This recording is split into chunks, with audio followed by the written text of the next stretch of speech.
ಮನುಷ್ಯನಿಗೆ ಆತ್ಮ ಮತ್ತು ತತ್ವಜ್ಞಾನ ಇದೆರಡೂ ಹತ್ತಿರವಾಗಿರಬೇಕು. ಯಾಕೆ? ಸಾಧನ ಅಂಥೇಳಿ ಬಂದಾಗ ಈ ಶರೀರದಿಂದ ನಾವೇನು ಸಾಧನ ಮಾಡಲಿಕ್ಕೆ ಹೊರಡ್ತೇವೆ, ಈ ಶರೀರದಿಂದ ಏನು ಸಾಧನೆಯನ್ನು ಮಾಡಲಿಕ್ಕೆ ಹೊರಡ್ತೇವೆ, ಈ ಶರೀರದಿಂದ ಸಾಧನೆ ಮಾಡಲಿಕ್ಕೆ ಹೊಂಟಿದ್ದು ಆತ್ಮದ ಉದ್ಧಾರಕ್ಕಾಗಿ. ಇಂತಹ ಆತ್ಮನಿಗೆ ಪರಮಾತ್ಮನ ಸಮ್ಮಿಲನವಾಗಬೇಕು. ಸೊ ಅದು ಯಾವಾಗ ಆಗಲಿಕ್ಕೆ ಸಾಧ್ಯ ಆಗ್ತದೆ ಅಂತಂತಂದರೆ ನಾವು ಧರ್ಮವನ್ನು ಮಾಡ್ತಾ ಹೋದಾಗ. ಸೊ ಕೆಲವೊಮ್ಮೆ ನಾನು ಹೇಳುವಂಥದ್ದು ನಿಮಗೆ ಹೆಂಗಂತಂದ್ರೆ ತಲೆ ಮೇಲಿಂದ ಹಾಶಿ ಹೋಗ್ಬಿಡ್ತದೆ. ಆದರೆ ಕಷ್ಟಪಡ್ತಿರ್ಬೇಕಾದ್ರೆ ಜೀವನದೊಳಗೆ ಅದನ್ನು ಅನುಭವಿಸ್ತಿರ್ಬೇಕಾದ್ರೆ ಅದು ಗೊತ್ತಾಗ್ತದೆ. ಏನು, ನಾನು ಎಷ್ಟು ಕಷ್ಟಪಡ್ತಾ ಇದ್ದೇನೆ ಜೀವನದೊಳಗೆ, ಎಷ್ಟು ಅಂದ್ಕೊಂಡಂತಹ ಕೆಲಸ ಕಾರ್ಯಗಳು ನನ್ನಿಂದ ಆಗ್ತಾ ಇಲ್ಲ, ಎಲ್ಲಿದ್ದೇನೋ ಅಲ್ಲೇ ಉಳಿದು ಬಿಟ್ಟೇನಿ, ನಾನು ಜೀವನದೊಳಗೆ ಮುಂದೆ ಬರಲಿಕ್ಕೆ ಸಾಧ್ಯವಾಗವಲ್ತು.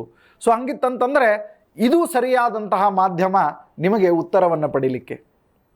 ಈ ಮಾಧ್ಯಮ ಏನಿದೆ ಇವತ್ತಿನ ದಿವಸ ನಮ್ಮ ಜಿ ನ್ಯೂಸ್ ಕನ್ನಡದಲ್ಲಿ ಬರ್ತಕ್ಕಂತಹ ಈ ಸನಾತನ ಧರ್ಮ ಕಾರ್ಯಕ್ರಮದ ಏನು ಪ್ರಯೋಗ ಇದೆ, ಇದುವೇ ನಿಮಗೆ ಇವತ್ತಿನ ದಿವಸ ಮಾಧ್ಯಮ. ಯಾಕೆ ಅಂತಂತಂದರೆ ಇಲ್ಲಿ ಜ್ಯೋತಿಷ್ಯ ಇದೆ, ಇಲ್ಲಿ ತಿಳುವಳಿಕೆ ಇದೆ, ಇಲ್ಲಿ ಯಂತ್ರಗಳಿವೆ, ಇಲ್ಲಿ ಮಂತ್ರಗಳಿವೆ, ಇಲ್ಲಿ ತಂತ್ರ ಇದೆ.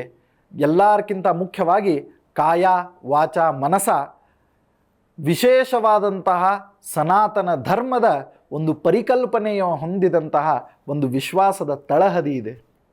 ಮನುಷ್ಯನಿಗೆ ಈ ತಳಹದಿ ಅಡಿಪಾಯ ಏನಿದೆ ಇದು ಬಹಳ ಮುಖ್ಯವಾಗ್ತದೆ ರೀ ಜೀವನದೊಳಗೆ. ನಮಗೆ ತಳಪಾಯನೇ ಸರಿ ಇಲ್ಲ ಅಂತಂತಂದ್ರೆ ನಾವು ಯಾವುದನ್ನೂ ಪಡೀಲಿಕ್ಕೆ ಸಾಧ್ಯ ಇಲ್ಲ. ಅದಕ್ಕೆ ಹಿರಿಯರು ಭಾಳ ಚಂದ ಹೇಳಿದರು. ಏನಂತ ಹೇಳಿದರು ಅಂತಂದರೆ, ನಮಗೆ ಪಂಚಾಂಗ ಬೇಕು ಅಂತ ಹೇಳಿದರು. ಪಂಚಾಂಗದ ಒಂದು ವಿಶ್ಲೇಷಣೆಯೇ ಭಾಳ ಚಂದ.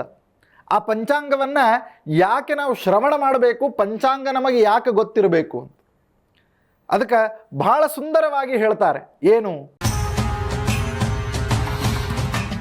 ತಿಥೇಶ್ಚ ಶ್ರಿಯಮಾಪ್ನೋತಿ.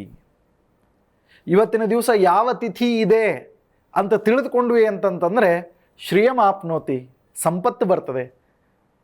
ಗುರುಗಳ ನನಗೆ ಇವತ್ತು ತಿಥಿ ಯಾವುದದ ಅಂತ ನನಗೆ ಗೊತ್ತದ, ಆದರೆ ರೊಕ್ಕೇನು ನನಗೆ ಬಂದಿಲ್ಲ ಅಂತನ್ನೋರಿಗೆ ನಾನು ಹೇಳ್ತೇನೆ, ನಮ್ಮ ತಲೆ ಒಳಗೆ ಕಾನ್ಸೆಪ್ಟ್ ಅಂತಂದ್ರೆ ಏನದ ಗೊತ್ತನ್ರಿ?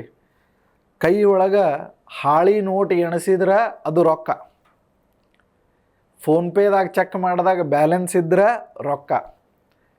ಬಾಕಿ ಯಾವ ಸಂಪತ್ತು ನಮಗೆ ಸಂಪತ್ತಲ್ಲ. ಯಾಕೆ? ಎಲ್ಲರಿಗಿಂತ ದೊಡ್ಡ ಸಂಪತ್ತು ಆರೋಗ್ಯ ಸಂಪತ್ತು. ಅದು ದೇವರು ನಮಗೆ ಕೊಟ್ಟಾನ. ಎಷ್ಟೋ ಜನರಿಗೆ ಕಣ್ಣಿಲ್ಲ, ಅದನ್ನು ನಮಗೆ ದೇವರು ಕೊಟ್ಟಾನ. ಕೈ ಇಲ್ಲ, ದೇವ್ರು ನಮಗೆ ಕೊಟ್ಟಾನ. ಕಾಲಿಲ್ಲ, ದೇವ್ರು ನಮಗೆ ಕೊಟ್ಟಾನ.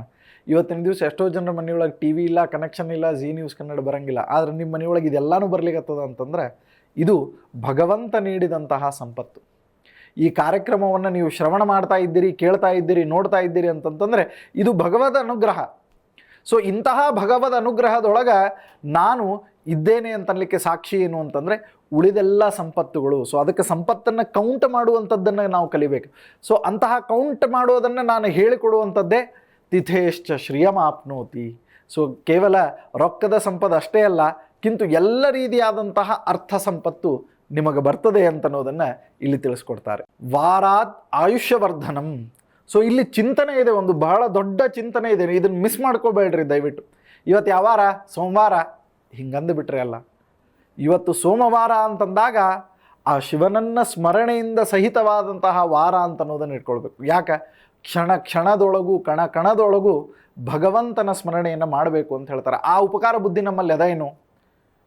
ನಾನು ನನ್ನದು ಅಂತನ್ನುವಂತಹ ಚಿಂತನೆ. ಯಾಕೆ ನಾನು ನಕ್ಕೆ ಅಂತಂದ್ರೆ ನನಗನ್ಸಿದ್ದಿಷ್ಟೇ, ನನಗೂ ಈ ಚಿಂತನೆಯನ್ನು ಬಿಟ್ಟು ಹೊರಗಡೆ ಬಂದಾಗ ನೀವು ಯಾರು ಅಂತಂದ್ರೆ ನಾನು ನನ್ನ ದೇಹಕ್ಕೆ ಇಟ್ಟಂತಹ ಹೆಸರನ್ನೇ ಹೇಳ್ತೇನೆ. ಆದರೆ ಒಂದು ಸತಾನು ನಾನು ಅನ್ನೋದಿಲ್ಲ. ಏನು?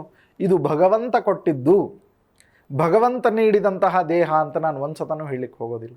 ಯಾಕೆ ಹೇಳಲಿಕ್ಕೆ ಹೋಗೋದಿಲ್ಲ ಅಂತಂತಂದ್ರೆ ಆ ವಿಚಾರಧಾರೆನೇ ಇಲ್ಲ. ಯಾಕೆ ವಿಚಾರಧಾರೆ ಇಲ್ಲ ಅಂತಂದ್ರೆ ಒಂದು ಹೇಳ್ಕೋತಿರ್ಬೇಕು, ಇಲ್ಲ ಕೇಳ್ಕೋತಿರ್ಬೇಕು. ಸೊ ಈಗ ಹೇಳೋದು ಕೇಳೋದು ಎರಡೂ ಒಂದಾಗ್ಯದ. ಈ ವೇದಿಕೆ ಒಳಗೆ ಸನಾತನ ಧರ್ಮ ಕಾರ್ಯಕ್ರಮ ಪ್ರತಿನಿತ್ಯ ಬರ್ತದೆ. ಸೋಮವಾರದಿಂದ ರವಿವಾರದವರೆಗೆ 7:28ಕ್ಕೆ ನೀವು ಹೇಳುವುದರೊಳಗಾಗಿ ನಿಮ್ಮನ್ನು ಬಡಿದೆಬ್ಬಿಸುವಂತಹ ಕಾರ್ಯಕ್ರಮ ಈ ಸನಾತನ ಧರ್ಮವಾಗಿರ್ತದೆ.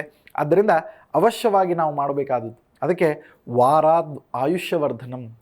ಆಯುಷ್ಯ ಹೆಚ್ಚಿಗೆ ಆಗ್ತದೆ. ಆಯುಷ್ಯದ ಉಪಕಾರ ನಮ್ಮ ಮೇಲೆ ಭಗವಂತ ಇನ್ನೊಂದು ದಿವಸ ಕೊಟ್ಟ, ಇನ್ನೊಂದು ಸೋಮವಾರ ಕೊಟ್ಟ, ಇನ್ನೊಂದು ಮಂಗಳವಾರ ಕೊಟ್ಟ, ಇನ್ನೊಂದು ಬುಧವಾರ ಕೊಟ್ಟ. ಯಾಕೆ ಕೊಟ್ಟ? ನಿನ್ನೇನು ಅರ್ಧ ಬಿಟ್ಟಿದ್ವಲ್ಲ ಅದನ್ನು ಇವತ್ತು ಪೂರಾ ಮಾಡಿರಿ ಅಂತ ಕೊಟ್ಟ. ನಿನ್ನೆ ಯಾವುದನ್ನು ಸಾಧನೆ ಮಾಡಿದ್ದಿಲ್ಲ ಅದನ್ನು ಇವತ್ತು ಮಾಡಿರಿ ಅಂತ ಹೇಳಲಿಕ್ಕೆ ಕೊಟ್ಟ. ಯಾವುದನ್ನು ಮಾಡಬೇಕು ಅಂತ ಅಂದ್ಕೊಂಡು ಹೊರಟಿದ್ದೀರಿ ಅದು ಇನ್ನೂ ಹೆಚ್ಚಿನ ಪ್ರಮಾಣದೊಳಗೆ ಪೂರ್ಣವಾಗಲಿ ಅಂತ ಕೊಟ್ಟ. ಸೊ ಇದಕ್ಕಿಂತ ದೊಡ್ಡದಾದಂಥ ವರ ಯಾವುದ್ರಿ? ಒಂದು ಸತ ನಮ್ಮ ಹುಬ್ಬಳ್ಳಿ ಒಳಗೆ KMC ಅಂತ ದೊಡ್ಡ ಹಾಸ್ಪಿಟಲ್ ಅದು. ಯಾವಾಗಾರ ಟೈಮ್ ಸಿಕ್ಕಾಗ ಒಂದು ಸತ ತಿರುಗಾಡ್ಕೊಂಡು ಬರ್ರಿ. ನೀವು ಅಲ್ಲಿ ತಿರುಗಾಡ್ಕೊಂಡು ಬಂದ್ರಿ ಅಂತಂತಂದ್ರೆ ನಿಮ್ಗೆ ಗೊತ್ತಾಗ್ಬಿಡ್ತದೆ ಎಷ್ಟು ರೋಗ ರುಜಿನಗಳಿಂದ ಭಗವಂತ ನಮ್ಮನ್ನು ಸುರಕ್ಷಿತವಾಗಿ ಇಟ್ಟಿದ್ದಾನೆ. ಸೊ ಎಂತಹ ರೋಗಗಳು, ಎಂತಹ ರುಜಿನಗಳು, ಎಂತೆಂಥ ಔಷಧಗಳು, ಎಂತಹ ಅನಾಹುತಗಳು, ಅಪಘಾತಗಳು, ಇದೆಲ್ಲದರಿಂದ ಭಗವಂತ ಸುರಕ್ಷಿತವಾಗಿಟ್ಟನಲ್ಲ. ಯಾಕ? ವಾರಾದ್ ಆಯುಷ್ಯವರ್ಧನಂ. ಆ ಭಗವಂತನನ್ನು ಸೇರಿಕೊಂಡು ನಾನು ಆ ವಾರದಲ್ಲಿರ್ತಕ್ಕಂತಹ ಶ್ರವಣವನ್ನು ಮಾಡಿದ್ದೇನೆ. ಅದಕ್ಕೆ ನಮ್ಮಲ್ಲಿ ಭಾಳ ಚಂದ ಹೇಳಿದ್ರು, ಏನು ಸೋಮವಾರ ದಿವಸ ಶಿವನ ಗುಡಿಗೆ ಹೋಗ್ರಿ, ಮಂಗಳವಾರ ದೇವಿ ಗುಡಿಗೆ ಹೋಗ್ರಿ, ಬುಧವಾರದ ದಿವಸ ಬುಧನ ಪೂಜೆಯನ್ನು ಮಾಡಿ, ಗುರುವಾರದ ದಿವಸ ಗುರುಗಳ ಆರಾಧನೆಯನ್ನು ಮಾಡಿ, ಶುಕ್ರವಾರದ ದಿವಸ ಲಕ್ಷ್ಮಿಯ ಆರಾಧನೆಯನ್ನು ಮಾಡಿರಿ, ಶನಿವಾರದ ದಿವಸ ಹನುಮಂತ ದೇವರ ಶನಿದೇವರ ಸ್ಮರಣೆಯನ್ನು ಮಾಡಿ, ರವಿವಾರ ಸೂರ್ಯನ ಆರಾಧನೆಯನ್ನು ಮಾಡಿರಿ. ಯಾಕೆ ಇದನ್ನು ಹೇಳಿದರು ಅಂತಂತಂದ್ರೆ ಅದರೊಳಗೆ ಒಂದು ಸೈನ್ಸ್ ಅಡಗಿದೆ.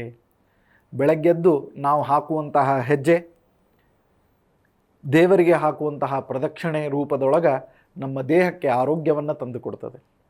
ಹಾಗಿದ್ರೆ ಇಷ್ಟೆಲ್ಲವನ್ನು ತಿಳಿದುಕೊಂಡು ಮಾಡುವಂತಹ ಕರ್ಮ, ಅದಕ್ಕೆ ಬಹಳ ಸುಂದರವಾಗಿ ಹೇಳ್ತಾರೆ ದಾಸರು, ಏನು? ಕರ್ಮವೇ ತಾರಕವು ಜೀವರಿಗೆಲ್ಲ, ಕರ್ಮ ತಾರಕ ಕೇಳು ನಿರ್ಣಯ ಈ ಮಾತು. ನಾವು ಮಾಡುವಂತಹ ಕರ್ಮ ನಮಗೆ ಸ್ಫೂರ್ತಿ ತಾರಕವಾಗ್ತದೆ. ಅದಕ್ಕೆ ಕರ್ಮ ತಾರಕವು ಕೇಳು. ಸೊ ಅದಕ್ಕೆ ಪಂಚಾಂಗ ಶ್ರವಣ ಮಾಡ್ತಿರ್ಬೇಕಾದ್ರೆ ವಾರವನ್ನು ನಾವು ಶ್ರವಣ ಮಾಡಿದರೆ ನಮ್ಮ ಆಯುಷ್ಯ ವರ್ಧನ ಆಗ್ತದೆ. ಕರ್ಮಕ್ಕೆ ಒಂದು ತಾರಕತ್ವ, ಪ್ರೇರಕತ್ವ, ಒಂದು ಬಲ ಸಿಗ್ತದೆ. ಸೊ ಆ ಬಲವನ್ನು ಭಗವಂತ ಕೊಡ್ತಾನೆ. ಸೊ ಇದು ಪಂಚಾಂಗದ 2ನೇ ಭಾಗ. ಜಿ ಕನ್ನಡ ನ್ಯೂಸ್ ಈಗ ನಿಮ್ಮ ಮನೆಯಲ್ಲೇ ನೋಡಿ. ಎಲ್ಲ ಕೇಬಲ್ಗಳಲ್ಲಿ ಈಗ ಲಭ್ಯ. ನಿಮ್ಮ ನೆಚ್ಚಿನ ಜಿ ಕನ್ನಡ ನ್ಯೂಸ್ ಈಗ ಸನ್ ಡೈರೆಕ್ಟ್ ನಲ್ಲಿ number 292, Tata play number 1664, Jio TV number 1334, NXT digital number 30, in cable number 30, city networks 51, U digital number 162, GTPL number 17, Rockline telecommunications number 42, Shri Basaveshwara cable number 168, rural cable network 60, Vinayaka digital 57, Abhishek cable 821, city channel 53, Siddeshwara cable network 57, V4 digital Infotech 628, Surya digital networks 53, Gajanan digital number 836, Malnad infotech private limited number 56, Metrocast number 830, victory digital number 167ರಲ್ಲಿ ನೋಡಿ ಆನಂದಿಸಿ.